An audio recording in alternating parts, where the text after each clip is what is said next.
नमस्कार। स्वागत है आप सभी का हमारे YouTube चैनल बीपीएससी फ्रेंड पर। दोस्तों, हम बीपीएससी पीटी के लिए इम्पोर्टेंट टॉपिक्स का वीडियो उपलब्ध करवा रहे हैं। आइए पॉलिटी सीरीज के पार्ट 2 के तहत महत्वपूर्ण प्रश्न देखते हैं।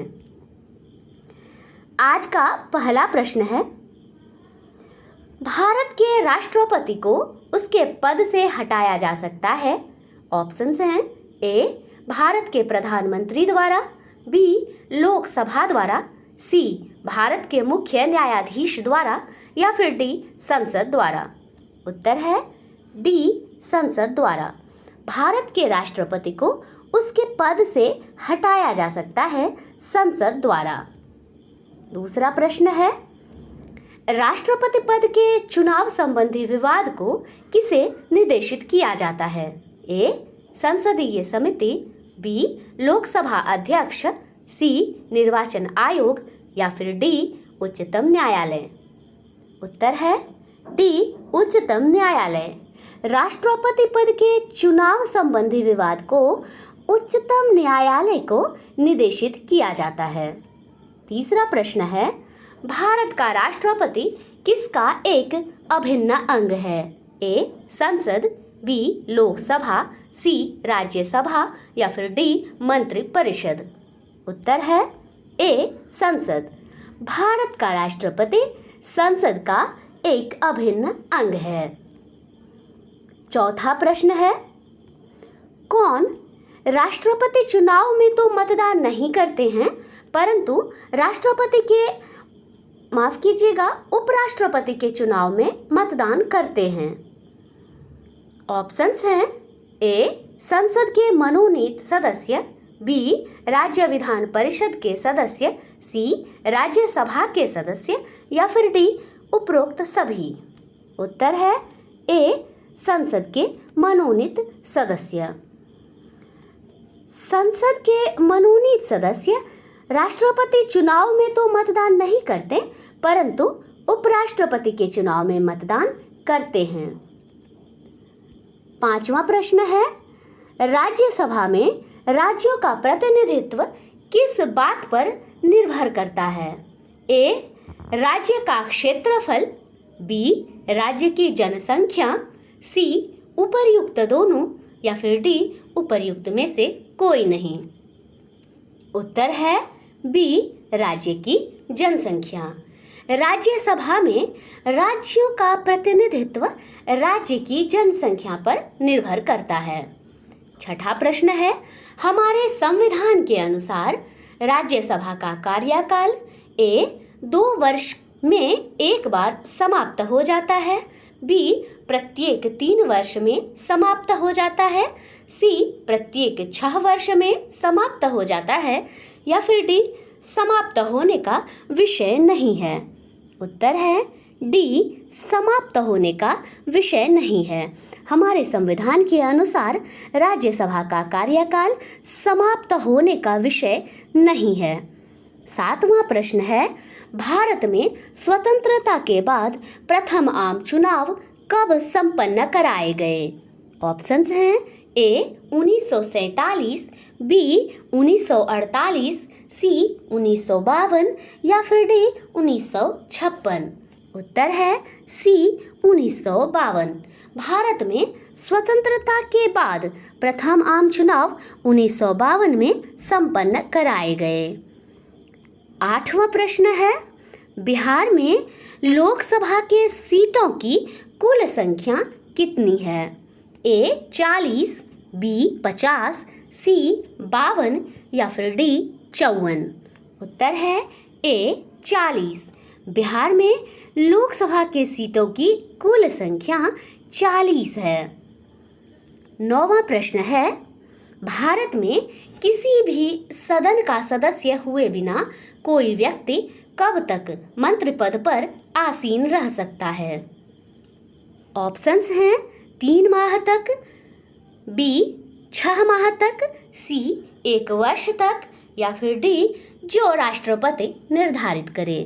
उत्तर है बी 6 माह तक। भारत में किसी सदन का सदस्य हुए बिना कोई व्यक्ति मंत्री पद पर 6 माह तक आसीन रह सकता है। 10वां प्रश्न है, किस प्रधानमंत्री के कार्यकाल के दौरान दो उप प्रधानमंत्री एक साथ नियुक्त हुए थे? ऑप्शंस हैं ए जवाहरलाल नेहरू, बी इंदिरा गांधी, सी मोरारजी देसाई या फिर डी वीपी सिंह। उत्तर है सी मोरारजी देसाई। मोरारजी देसाई जब प्रधानमंत्री थे तो उनके कार्यकाल के दौरान दो उप प्रधानमंत्री एक साथ नियुक्त हुए थे। 11वां प्रश्न है, लोकसभा अध्यक्ष अपना त्यागपत्र किसे देता है? ऑप्शंस हैं ए राष्ट्रपति को, बी उपराष्ट्रपति को, सी प्रधानमंत्री को या फिर डी लोकसभा उपाध्यक्ष को। उत्तर है डी लोकसभा उपाध्यक्ष को। लोकसभा अध्यक्ष अपना त्यागपत्र लोकसभा उपाध्यक्ष को देता है। 12वां प्रश्न है, लोक लेखा समिति में लोकसभा एवं राज्यसभा के क्रमशः कितने कितने सदस्य होते हैं? ऑप्शंस हैं ए 20-15, बी 15-10, सी 15-7 या फिर डी 20-10। उत्तर है सी 15-7। लोक लेखा समिति में लोकसभा के 15 एवं राज्यसभा के 7 सदस्य होते हैं। 13वां प्रश्न है, भारत सरकार के सर्वोच्च शासकीय अधिकारी कौन है? ए दिल्ली के उपराज्यपाल, बी भारत के रक्षा सचिव, सी भारत के मंत्रिमंडलीय सचिव या फिर डी भारत के प्रधानमंत्री के मुख्य सचिव। उत्तर है सी भारत के मंत्रिमंडलीय सचिव। भारत सरकार के सर्वोच्च शासकीय अधिकारी भारत के मंत्रिमंडलीय सचिव होते हैं। दोस्तों, अगर आपको हमारा यह प्रयास पसंद आ रहा है तो प्लीज़ हमारे चैनल को सब्सक्राइब करें और वीडियो को लाइक करें। 14वां प्रश्न है, लाभ का पद परिभाषित हुआ है ए संविधान द्वारा, बी सर्वोच्च न्यायालय द्वारा, सी संघीय मंत्रिपरिषद द्वारा या फिर डी संसद द्वारा। उत्तर है बी सर्वोच्च न्यायालय द्वारा। लाभ का पद परिभाषित हुआ है सर्वोच्च न्यायालय द्वारा। 15वां प्रश्न है, विधि आयोग के किस अध्यक्ष ने अपनी रिपोर्ट में समर्थन किया है कि प्रत्येक उच्च न्यायालय के 1/3 न्यायाधीश दूसरे राज्य के होने चाहिए? ऑप्शंस हैं ए न्यायाधीश PN भगवती, बी न्यायाधीश M हिदायतुल्लाह, सी न्यायाधीश HR खन्ना या फिर डी न्यायाधीश YK चंद्रचूड़। उत्तर है सी न्यायाधीश HR खन्ना। विधि आयोग के अध्यक्ष न्यायाधीश HR खन्ना ने अपनी रिपोर्ट में समर्थन किया है कि प्रत्येक उच्च न्यायालय के 1/3 न्यायाधीश दूसरे राज्य के होने चाहिए। 16वां प्रश्न है, राज्यपाल विधान परिषद के कितने सदस्यों को मनोनीत कर सकता है? ए 1/3, बी 1/2, सी 1/6 या फिर डी 1/12। उत्तर है सी 1/6। राज्यपाल विधान परिषद के 1/12 माफ कीजिएगा 1/6 सदस्यों को मनोनीत कर सकता है। 17वां प्रश्न है, विधान परिषद की सदस्य संख्या कम से कम कितनी होनी चाहिए? ए 40, बी 50, सी 60 या फिर डी 75। उत्तर है ए 40। विधान परिषद की सदस्यों की संख्या कम से कम 40 होनी चाहिए। 18वां प्रश्न है, यदि किसी राज्य विधानसभा के निर्वाचन में निर्वाचित घोषित होने वाला प्रत्याशी अपना क्षिप्त राशि खो देता है तो उसका अर्थ है कि ए. मतदान बहुत कम हुआ, बी. बहुसदस्यीय निर्वाचन क्षेत्र के लिए निर्वाचन था, सी. निर्वाचित प्रत्याशी की अपने निकटतम प्रतिद्वंद्वी पर विजय बहुत कम मतों से बनी, या फिर डी. निर्वाचन लड़ने वाले प्रत्याशियों की संख्या बहुत अधिक थी। उत्तर है डी. निर्वाचन लड़ने वाले प्रत्याशियों की संख्या बहुत अधिक थी। यदि किसी राज्य विधानसभा के निर्वाचन में निर्वाचित घोषित होने वाला प्रत्याशी अपना क्षिप्त राशि खो देता है तो इसका अर्थ है कि निर्वाचन लड़ने वाले प्रत्याशियों की संख्या बहुत अधिक थी। 19वां प्रश्न है, अंतर्राज्यीय परिषद अर्थात इंटरस्टेट काउंसिल का गठन संविधान के किस अनुच्छेद के अंतर्गत किया गया? ए. अनुच्छेद 293, बी. अनुच्छेद 280, सी. अनुच्छेद 263 या फिर डी. यह गैर संवैधानिक संस्था है। उत्तर है सी. अनुच्छेद 263।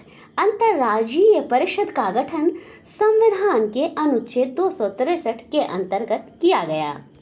20वां प्रश्न है, संविधान के किस अनुच्छेद द्वारा अखिल भारतीय सेवाओं का प्रावधान किया गया है? ए. अनुच्छेद 309, बी. अनुच्छेद 310, सी. अनुच्छेद 311 या फिर डी. अनुच्छेद 312। उत्तर है डी. अनुच्छेद 312। संविधान के अनुच्छेद 312 द्वारा अखिल भारतीय सेवाओं का प्रावधान किया गया है। 21वां प्रश्न है, भारत में पहली बार महिलाओं को मताधिकार कब प्राप्त हुआ? ए. 1920 ईस्वी, बी. 1926 ईस्वी, सी. 1933 ईस्वी या फिर डी. 1936 ईस्वी। उत्तर है बी. 1926 ईस्वी। भारत में पहली बार महिलाओं को मताधिकार 1926 ईस्वी में प्राप्त हुआ। 22वां प्रश्न है, पंचायती राज विषय है ए. समवर्ती सूची में, बी. केंद्र की सूची में, सी. राज्य की सूची में या फिर डी. इनमें से कोई नहीं। उत्तर है सी. राज्य की सूची में। पंचायती राज विषय है राज्य की सूची में। 23वां प्रश्न है, भारतीय संविधान में कितनी भाषाएं क्षेत्रीय भाषाओं के रूप में मान्यता प्राप्त हैं? ए. 12, बी. 13, सी. 14 या फिर डी. 22। उत्तर है डी. 22। भारतीय संविधान में 22 भाषाएं क्षेत्रीय भाषाओं के रूप में मान्यता प्राप्त हैं। 24वां प्रश्न है, राष्ट्रपति राष्ट्रीय आपातकाल की घोषणा कर सकते हैं? ए. हथियारबंद विद्रोह के आधार पर, बी. बाहरी आक्रमण के आधार पर, सी. युद्ध के आधार पर या फिर डी. ऊपर वर्णित सभी कारणों के आधार पर। उत्तर है डी. ऊपर वर्णित सभी कारणों के आधार पर। अर्थात राष्ट्रपति आपातकाल की घोषणा हथियारबंद विद्रोह के आधार पर, बाहरी आक्रमण के आधार पर और युद्ध के आधार पर कर सकते हैं। आज का अंतिम प्रश्न है, संविधान में जोड़ी गई 10वीं अनुसूची किससे संबंधित है? ए. मिजोरम राज्य के लिए विशेष प्रावधानों से, बी. दल बदल के आधार पर योग्यता संबंधी प्रावधानों से, सी. सिक्किम के स्तर से संबंधित शर्तों से या फिर डी. उपर्युक्त में से कोई नहीं। उत्तर है बी. दल बदल के आधार पर योग्यता संबंधी प्रावधानों से। संविधान में जोड़ी गई 10वीं अनुसूची दल बदल के आधार पर योग्यता संबंधी प्रावधानों से संबंधित है। दोस्तों, अगर आपको हमारा यह वीडियो पसंद आया तो प्लीज़ वीडियो को लाइक करें और चैनल को सब्सक्राइब करें।